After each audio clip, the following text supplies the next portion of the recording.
This is Dr. Caroline Peterson at Natural Women's Health Institute in Sarasota, Florida. Today I'm talking about chronic abnormal uterine bleeding. So, abnormal uterine bleeding is something that has always been a thing. There have always been ideas about how you should bleed for your menses and what your menstrual cycle should be like.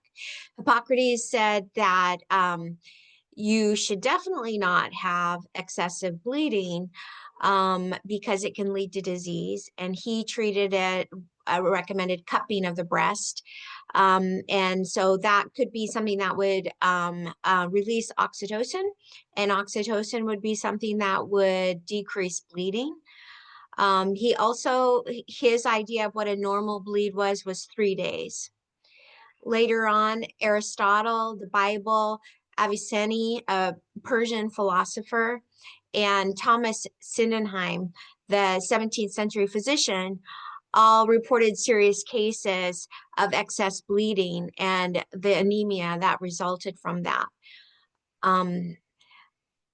Until 2011, when the International Federation of Gynecologists and Obstetricians, which we call FIGO, because it's in another language originally, when they released their consensus paper on what is abnormal uterine bleeding, there had been a lot of terms that were used, a lot of them undefined, and the most commonly used terms were menorrhagia and dysfunctional uterine bleeding.